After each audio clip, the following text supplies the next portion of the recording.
All right.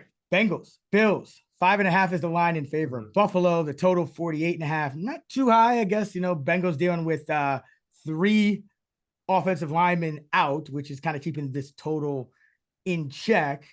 But who do you like in the captain spot? You know where I'm going with this. I'm going with our boy Gabe Davis. And the main reason is you got to play him in the playoffs, as we've learned the Yes. past couple seasons. But Josh Allen is playing insanely aggressive right now, even for Josh Allen. In week 18, his average intended air yards is 14.3. Last week, it was an insane 15.5. He is just chucking it right now. He's scrambling less, too. So that's just setting up the perfect storm for Gabe Davis, who went off for 6 catches, 113 yards, and a touchdown last week. He's seen 19 targets the past 2 games. So for a guy that, has massive upside in general, when he's seeing that much volume, it just makes it even more likely he's going to have a ceiling game. So, just when the Bills are in closer pass-heavy game scripts, that's going to help Gabe Davis, obviously. So, got to go with Gabe in the captain slot here. Yeah, and some matchup-related reasons to like him as well. If you look at the Bengals DVOA splits, they are number 1. Oh, let me say it again. If you look at the Bengals DVOA splits this year, they're number 6 against number 1 wide receivers, but 31st, second to last against number 2 wide receivers. So on paper, good matchup as well for Mr. Davis. Hope he keeps balling out. I like him as well. Got to go Josh Allen here. Got to go the chalk. Although I do have a contrarian play. I'm curious to get your thoughts on in a second. But Josh Allen, for me, I'm projecting him about 5 points higher than Burrow, about 6, over 6 more than Chase, and nearly 7 more than Diggs. So Allen is still, at least for me, the best value, mix of value and upside in that spot. And of course, he could do it on the ground. He could do it through the air. And as you mentioned, he's been very aggressive going downfield. And if he's able to connect with Gabe Davis, you might need Gabe in the captain spot. You might need Josh in the captain spot if he's also able to hit, let's say, Diggs or Cook or somebody like that. So either way, I think you have a pretty high floor, high ceiling play with Allen in the captain spot. You just got to be smart with your dart throws, and we'll talk about some of those guys in a second. But I do want to get your opinion on a contrarian play in the captain spot that I'm thinking of. And so, last week I was heavy fading Joe Mixon. That was my first bet. I think my first prop of the week was Mixon under his rushing and receiving yards.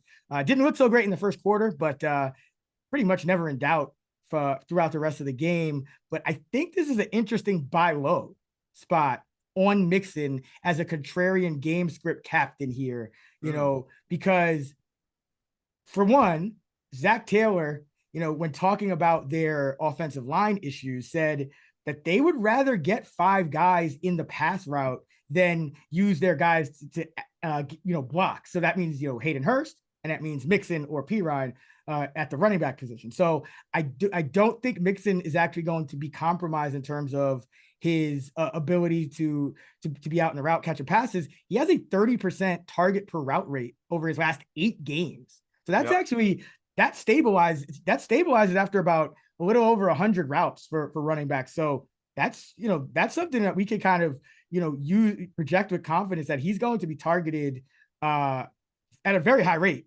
when he's out on the field. Pretty much only Jamar Chase is really rivaling him in terms of target per route rate, and his is actually higher over the past 8 games. So gotta like that. Even though Pirine is mixing in a bit more, I think that'll kind of scare people off Mixon because Pirine played more snaps than Mixon last week. So I think you'll see a little bit lower rostership. And then you look at the matchup in the run game and you say, okay, well, Miami's backs, no success on the ground last week. 15 carries for 26 yards, But we've seen Buffalo play a ton of too high coverage, especially when they're facing elite pass games. So in this matchup, this is Joe Burrow, Jamar Chase, T. Higgins, Tyler Boyd. I don't think Buffalo is going to be able to be as aggressive near the line of scrimmage. I think they're going to have to sit back in coverage a little bit more here and dare Cincinnati to run the ball. So Mixon out carried Pirine last week 11-2, even though Pirine saw more snaps. We know what Pirine's in there for: pass blocking if they need it. And he's going to play on, the third downs more often than not. That's kind of been his role in this offense, 2-minute hurry up. So, I still expect Pirine to get his snaps. Do like him as a dart throw. But if you're talking about contrarian game script, you're looking for carries, and Mixon had an 85 to 15%, him and Pirine last week. And the Bengals are also quoted as saying that they love to run in the red zone if a defense sits back in coverage. That's kind of what they're looking for. So I think he's a good touchdown bet. I think his rostership will be lower because of coming off a bad game. And I think the targets will still be there, even though Pirine is cutting into his receiving usage. What do you think? Yeah, I like it, especially like you said, it's probably a Bengals win the game lineup you want to build with Mixon in the captain slot. But yeah, I noticed that his routes run rate dipped down to 26%. But like you said, I saw that he's had a few games where it was like over a 40% target route run per rate. So I expect him to get back up to that 45% routes run rate and targeted heavily. So he could easily get 5 catches here. Plus, he has massive upside. Didn't he have like the highest scoring game of the season this year, like in the first half? One of the highest scoring games of the last 2 decades. Yeah. Of course, it was against the Panthers, but it goes to show he does carry that upside. I wouldn't expect them to get 20 carries and 100 yards here necessarily, but you could easily get a couple touchdowns, like we said, 5 catches kind of thing. So yeah, I can definitely get behind that. All right. So yeah, those are my 2 plays. Who do you like in terms of dart throws or just value plays? Other guys you're kind of filling out your lineup with? Yeah, so I'm trying to sort through this mess behind Stephon Diggs and Gabe Davis at the wide receiver position. Looks like Isaiah McKenzie is going to return this week, but I think John Brown could be sneaky if he's active. Of course, we don't know who they're going to elevate, who they're going to have inactive, but it also looks like there's a chance that Jamison Crowder could return. So they might have like 8 slot receivers to choose from here. So Brown's kind of the outlier where he's not really the slot guy. He typically comes in when Gabe Davis or Stephon Diggs needs a breather. So I think either way he might be active, but again, we'll have to wait and see. And last week he ran a route on 33% of Allen's dropbacks. Obviously, it's not going to be that high with McKenzie back, but they could, run more 4 wide receiver sets this week. Plus, the past 3 games he has been active, even when McKenzie was healthy for 2 of those. He's seen a target 40+ yards downfield in all 3 of those games. So he could easily, break the slate with a single catch. Week 18 obviously had that long touchdown for one catch for 42 yards and a touchdown. That's all we would need from him. So he'd be interesting again if he's active. But we have a lot to sort through. Did you have an update on Crowder?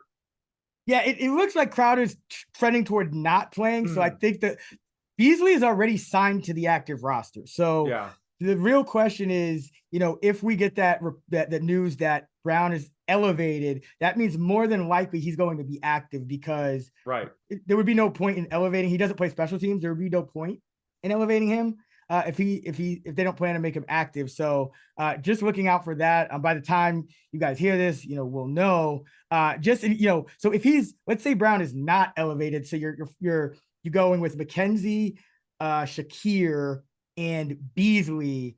Do you lean any which way between those 3?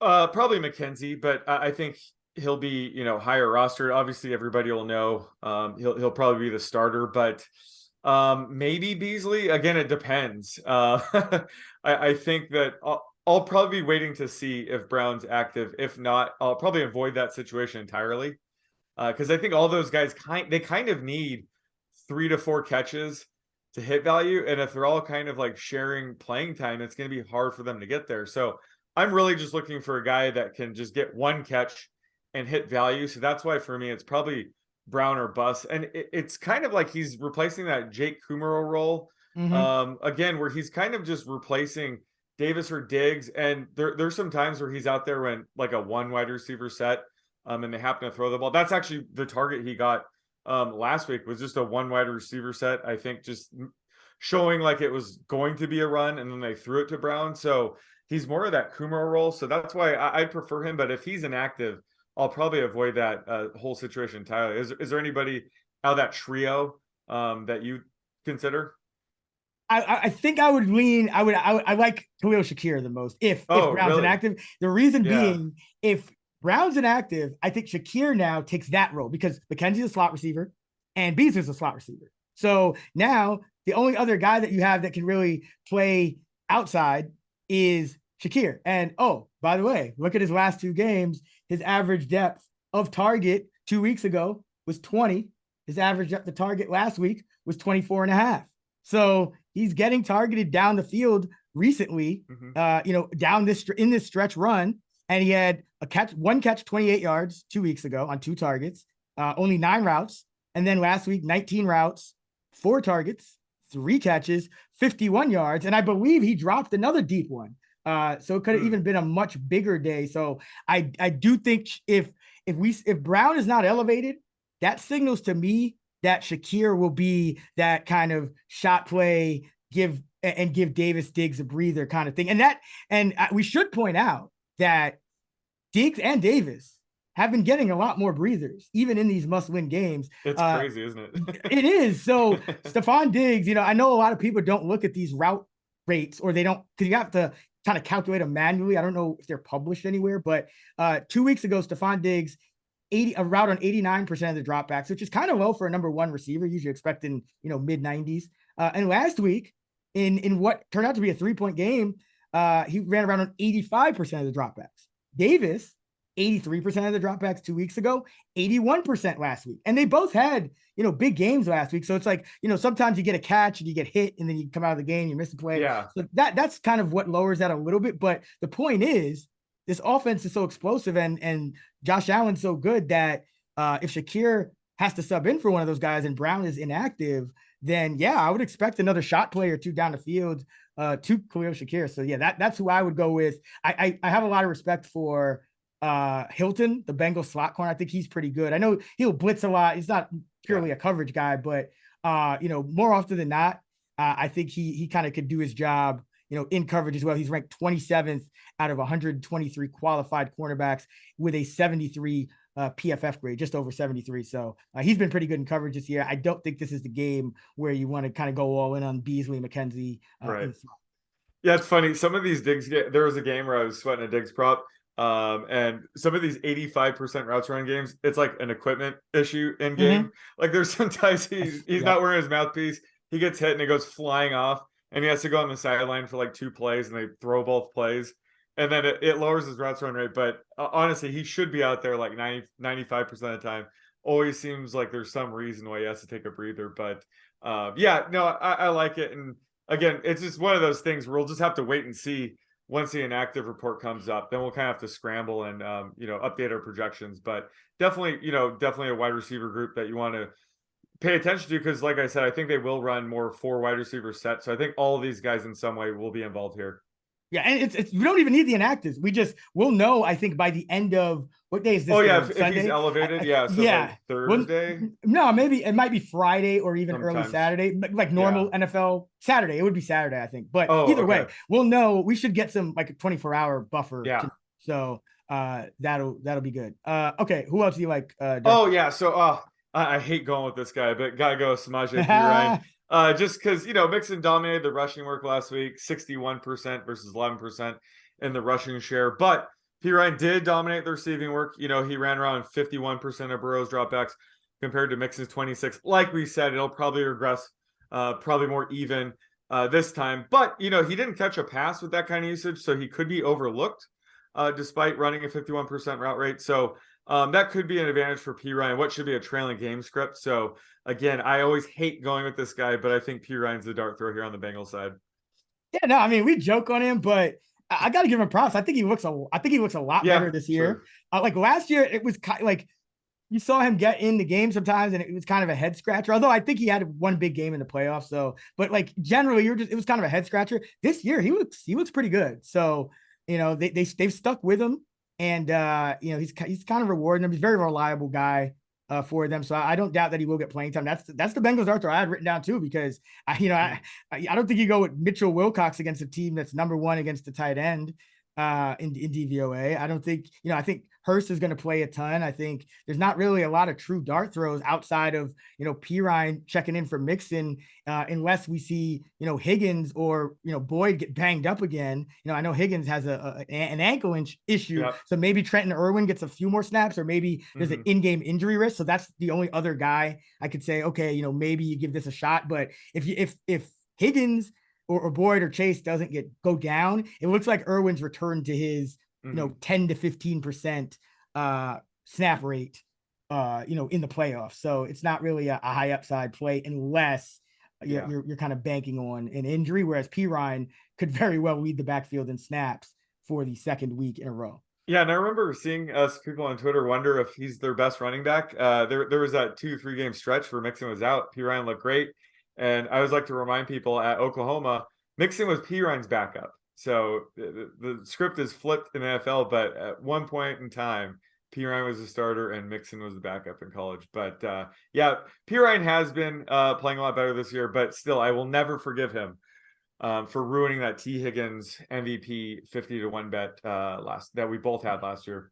Yeah, I mean, I blame Zach Taylor. That is true. Actually, no, I blame Joe Mixon for not subbing himself back in the game. Yeah, because he blamed himself. Yeah, so, I guess everybody but Pirine was to blame technically. Yeah, I mean, that offensive line didn't help, which could be an issue. It's an issue again now.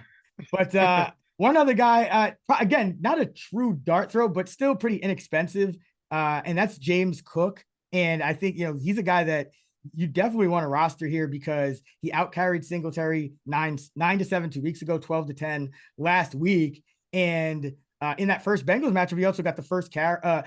Singletary got the first carry. Cook got the next 2 and scored a touchdown. So it's been about 3 games now where it looks like they've kind of transitioned to Cook as their lead running back. So if you're making a lineup where you're saying, okay, I think Buffalo wins, maybe they cover the spread of 5.5. I think Cook is a guy that you want in your lineup because, he could get one. He could even get 2 rushing touchdowns if things really break his way. Obviously, if it's a trailing game script, then I think you would pivot to Singletary or even Hines as a dart throw because it looks like they're kind of relegating Cook to about 20% or so of the pass snaps, which is not ideal. I mean, he still can catch passes and be explosive, but it looks like they don't trust him as much as a blocker, and they're more comfortable with Singletary. So he's a very specific game script type of play, but anytime you're the lead back, especially, the Bengals, we'll see how they play it. Maybe they kind of dare the Bills to run in this spot. I think you have some upside with a pretty talented rookie here. Yeah, his receiving usage is bizarre considering he was the top rookie and top pass catching back from this class. So it's been frustrating, but maybe next year he gets better, pass blocking. We see him use more, but I mean, I've been hammering his the over on his rushing prop like a lot the past six weeks because he has been outplaying Devin Singletary almost every week. I think the only reason Singletary gets carries is sort of like Jamal Williams is really good, but like you said, leader carries. Yeah, they love him. He's a beloved guy in the locker room, and he's very trusted. He's motor, so that's why but Cook has been outplaying him, so that's why I wasn't too shocked to see him, outrush Singletary in the first round. But yeah, either way, he's definitely been the best back in this backfield. Yeah, Cook is just showing superior vision because they both average about the same, about 3 yards after contact, which is about league average. But before contact, Cook 2.5 yards per carry, Singletary just over 1.5. So big discrepancy there in terms of just hitting that hole. Okay. What do we got for the luck rankings? Yeah, so another close one. Bengals are 7th, Bills are 5th. Although last week was interesting because the Bills only beat the Dolphins by 3, but our expected score had them winning by 13. So that great line by the market. The spread was good, I guess. But Allen was very aggressive, and as a result, he threw 2 picks and had that fumble that was returned for a touchdown. So this is an example of where the variance could go the other way, where he has a monster game without all the turnovers. So, the Bills might be a good buy low team. Whereas the Bengals, they won by 7, but our expected score had them losing by 10. If you look, the Ravens outgained them by 130 yards. And then the Bengals benefited from arguably the luckiest play of the year when Tyler Huntley fumbled the ball on the inch line. And then Hubbard returned it for an 80-yard fumble return for a touchdown. So that was a huge turn of events, huge swing, very lucky play. So I guess you could say, maybe the public is a little bit too high in Cincy and too low on Buffalo heading in this week, just based on last week's results anyway. And plus, the Bengals are dealing with some significant offensive line issues here. So we'll have to see if Jonah Williams can play. But yeah, this is definitely a spot where it seems like the sharp money initially has been on the Bills. But initially I thought, the Bengals getting 3.5 or more was a good play, but just, diving into the results last week and injury report, it seems like the Bills might be the sharp play here. Yeah, it's one of those things where I feel like people might be overthinking it. Like 68% of the public is actually on Cincinnati, but 61% as we record this of the money is on the Bills. So the Bills are definitely getting the big money. They are getting sharp action according to our tracking in the app. But I mean, you do your power ratings every week. Do you really, would you make this game 6? Because I wouldn't. Like, I wouldn't make Bills. So I think the sharps are overthinking this one. As I should always separate the two. When I discuss the luck rankings, I'm trying to discuss from those specifically and keep my bias out of it. Sean Koerner absolutely loves the Bengals here. Yeah. Okay. So. Yeah. That's what I thought. Yeah. No, it's like, and I'm not saying like it's kind of a dead number. I doubt I'll be on either side of it, but I'm just saying if I had to go one way, I'm still taking the points at this point. I mean, the Bengals could win this game. It's not. Yeah. Anytime you look at a dog, you're like, yeah, they could win this game, and they're getting more than a field goal. You got to stop yourself and say, okay, let me just reevaluate everything and just take a breath. Yeah, it's the dog. The dog's the play. But I mean, what's up? No, you finish first. Oh, no. Go ahead. Oh, I'm just saying from like the human point, like the motivational standpoint, I'm hoping Damar Hamlin will be there in person. So it's going to be a very emotional game for everybody, obviously, but especially for the Bills at home, potentially have him there. So like things like that, can really be powerful. So that's one reason why, I'm not interested in fading the Bills right now, but at least in terms of my power ratings, I'm about 2 points off of this. Yeah. I mean, 5.5, what an ugly number. I mean, right. It's like you're essentially, if you're essentially betting on the Bills to win by a touchdown, which I mean, we've seen them do that a lot in the past, but usually against bad teams or average teams. This is a pretty good Bengals team, even with the line issues. But I think if you do want to create like Bills positive game script, and it is not just like obviously a Josh Allen centric one, I think it's interesting to go Cook, maybe even in the captain spot, but Cook and the Bills defense, because as you mentioned, you made a good point. Like the Bengals defense got super lucky, and the Bills, the opposing defense to the Bills got super lucky in the last game. So we could see that flip. And, last time there was like, this Damar Hamlin motivation. Nyheim Hines returned 2 kicks for touchdowns. So I do like the Bills defense special team, in the right spots. And one of those would be stacked with James Cook, who we expect to get the most carries if it's a positive game script for Buffalo. All right, let's jump to Dallas, San Francisco, the final game of the divisional round weekend. San Francisco favored by, looks like it's up to 4 again, and the total is 46. So this one is one where, again, dog getting more than a field goal here, but still probably expect a reasonably close game. What are you doing with the captain spot? I'm going with Deebo Samuel here. It's the playoffs, so I immediately look at Gabe Davis, Deebo Samuel in these spots. But last week it was interesting because we both had Christian McCaffrey's over on his rushing prop. It was Deebo who actually saw the first 2 rush attempts of the game. Obviously, that was just planned well in advance. He only saw 1 more the rest of the way, but they didn't really need him that much against the Seahawks. They ended up winning that pretty easily. He had a monster game through the air, 6 catches, 133 yards, and a touchdown.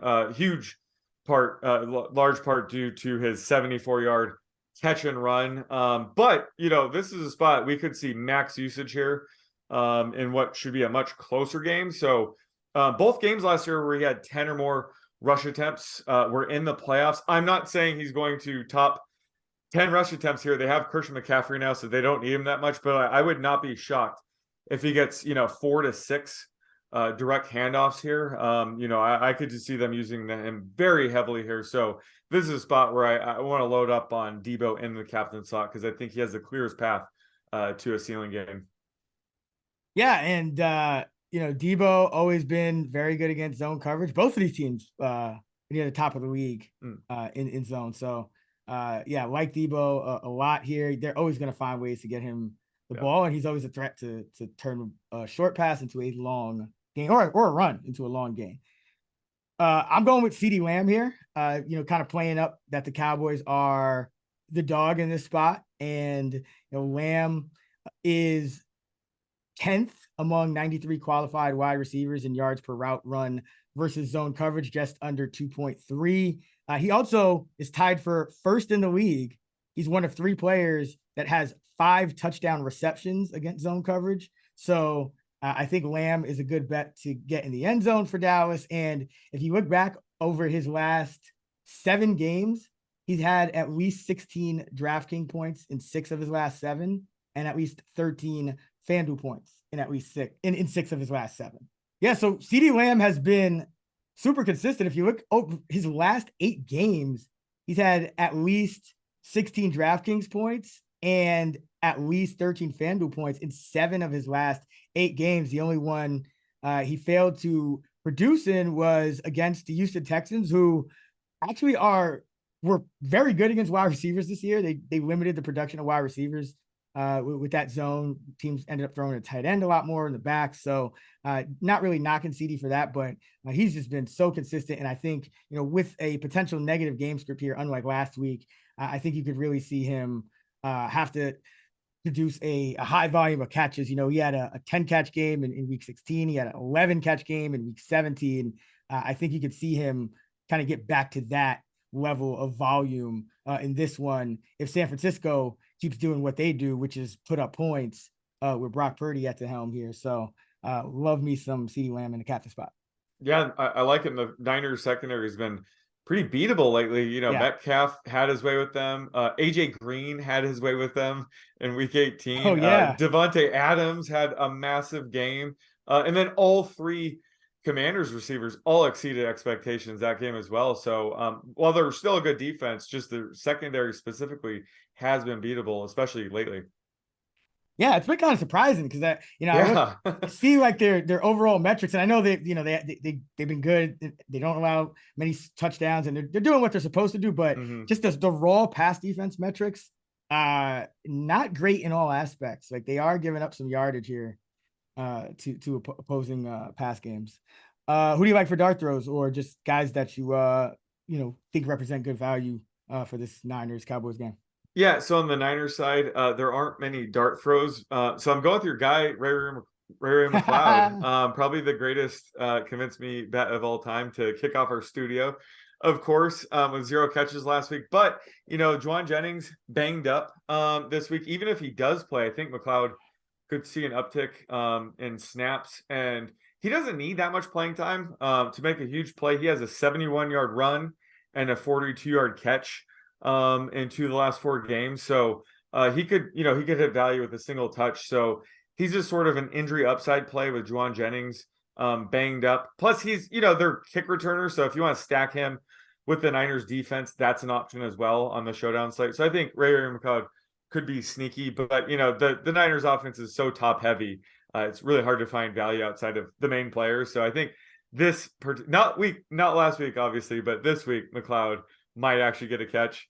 And then on Dallas's side, I have to go Jake Ferguson, just because last week, the Cowboys used more 2 tight end sets, and they've been kind of splitting time between Peyton Hendershot and Ferguson, but last week it was Ferguson getting all those 2 tight end snaps. So he had a 24% routes run rate, made a really nice 34-yard catch and run last week. Always a vulture touchdown threat, and Dak loves throwing to his tight ends in the red zone this season. So he's a sneaky bet for a touchdown here. But overall, he's just a solid play if you're looking for a cheaper option on Dallas's side. Yeah, you look at Ferguson. I mean, he's had a game where he went 3 for 57, 440 and 1. That the 34-yard catch. He had a game where he had a 24-yard catch. So he definitely has some upside in terms of being able to pop a big play. And yeah, he'll get a red zone target here and there as well. So yeah, I like Ferguson, and I think he's a good play in a Dallas leading game script actually, because I think that's when you're going to, look at the Bucs game. The Cowboys were blowing them out most of the game. So you saw an uptick in that 2 tight end usage. And I think that would continue if they were able to get a lead early on San Francisco. Yeah, just as always, like we say with rookie tight ends, that typically takes them some time to adjust to the NFL. So later in the season, he's getting better. He was a 4th round, rookie tight end. Like, he was a legit prospect heading in the season. So looks like he's slowly kind of breaking out. So he's one of those rookie tight ends I like investing in later in the season. Yeah, absolutely. I'm going with for the Niners side, I'll go with Elijah Mitchell here. He had 9 carries for 2 yards last week, so not ideal, but he also caught 2 of 3 targets for 25 yards and a touchdown. Now, he played 14 offensive snaps. He got a rush attempt or a target on 12 of those 14 offensive snaps. So that kind of tells you what the plan is with him to try to maximize him while still not really taking too much away from McCaffrey. Is, when Mitchell gets in the game, they're going to use him, and the defense knows it's coming. Last week that mattered, but we saw, prior to this, he averaged 6.2 yards an attempt in the regular season. So, I don't think that, just because he had a 0.2 yards per carry last week, that's going to be every week. I think he rebounds here against this Dallas defense. So I think he has some upside, because we don't know exactly how much San Francisco is going to run the ball. They are known. We've seen them in past playoff games come out super run heavy. Now, they haven't had to do that yet, but at any given time that could happen, especially if they, look at what this Dallas offense did last week to a pretty solid Bucs defense when healthy. Maybe San Francisco, this is the week San Francisco says, hey, we have to kind of play keep away and run the ball and hit that outside zone. And so, Mitchell has like double-digit carry upside. He even has outside shot at getting 100 rushing yards if he's super efficient. So love him. And I think he'll be a little overlooked because, no one's really expecting him to repeat the receiving touchdown. Yeah, no, that's it. Oh, sorry. Just yeah, he's just a good buy low option, just because I was super high on him going into last week's game, and he busted the 9 carries for 2 yards, but he could easily bounce back this week, so you might catch him at like a lower roster ship. So he's a sneaky leverage play here.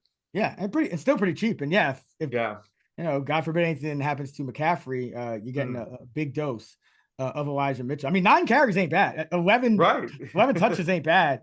For your first play. Well, not his first playoff game of the year for the team.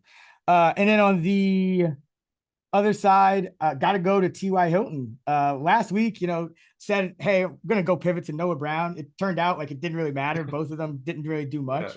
But Hilton did overtake Brown in terms of route participation. Hilton ran a route on 51% of the dropbacks. Brown dropped to 35%. So that seems like it's kind of been on the cusp of happening for a while now. So I think there's a good chance that Hilton operates as the number 3 receiver yet again. And that could be a lot more valuable if we're talking about a trailing game script, which the Cowboys did not have last week. So Hilton also has been great against zone coverage, which I mentioned the Niners have done at the 3rd highest rate. Hilton leads the Cowboys with about 4.9 yards per route against zone, and against man 0.6. So massive difference between the schemes here. And I think he'll see more of that coverage, and he can still run. So like him, especially where I think he's 400 more than Brown on DK. So you don't really have to pay up to get the guy that is running more routes. Yeah, his routes run rate have shot up in each of his 4 games this season, but they really shot up last week. And then going back to just how the Cowboys ran more 2 tight end sets last week, probably due to the leading game script. But that led to fewer routes available for Noah Brown and T.Y. Hilton. So if that goes up, we could see T.Y. run over 60% routes run rate pretty easily here if they go back to their normal, 3 wide sets. So yeah, he has massive upside. Plus, a guy like him, he only needs 1 or 2 catches to potentially break the slate. Yeah, they combined for only about an 86% share of the routes. And usually you'd expect that around 95% combined for that, that shared number 3 receiver role. So yeah, there's some, I mean, there's even some upside with Brown to run more routes, but right. I think Hilton has the better matchup and is obviously looks like the more productive player. But I mean, if you're creating like 150 lineups, I think you kind of build the same lineup and swap in both of them. Just because I think Brown will probably be even more overlooked, obviously be more overlooked than Hilton. So kind of the same thing applies as last week. It's like no one's going to touch him. He's still going to be out there a decent amount. All right. What do we got for luck rankings for this one? We finally have a luck ranking game. So the Cowboys ranked first, so the luckiest team, while the Niners are 12th. So that's a luck differential of 11. So we're typically looking for a game to have at least 10 in luck differential to start considering it. But when you look at luck rankings 2.0, we're trying to sharpen up the expected score a bit. This game actually jumps out to a luck differential of 22. And last week, the Niners Seahawks game was a pretty big luck differential with luck 2.0. So something to consider there. But when it comes to last week's game, Dallas actually got pretty lucky. They were the second luckiest team last week. I think a lot of that had to do with Tom Brady's interception. Yeah. In the end zone, those kind of plays are considered lucky. But like you said, he's 67 years old in that game. I think at one point he was 80 years old, according to your calculation. He's getting up to the century mark real quick. Real quick. So maybe they just got lucky with their opponent in the first round of the playoffs. But either way, luck rankings does like the 49ers here. Yeah, that's interesting because I think the sharps are on Dallas. I think the line did drop, but then it went back up to 4 as we're recording this. So kind of been some movement with some of these numbers. But I think that kind of goes into a guy like Elijah Mitchell.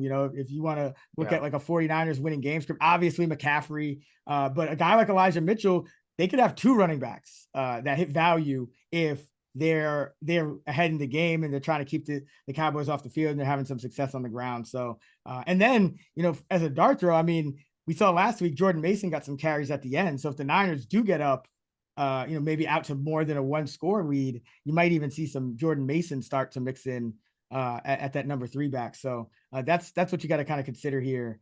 If you agree with the luck rankings, and it's definitely interesting because I noticed that I was like, that interception's gotta be that's just, and granted Dallas played a great game after that and just blew them out, but I mean that kind of set them up for the rest of the game. It was like, all right, like that was a big swing right there. Yep.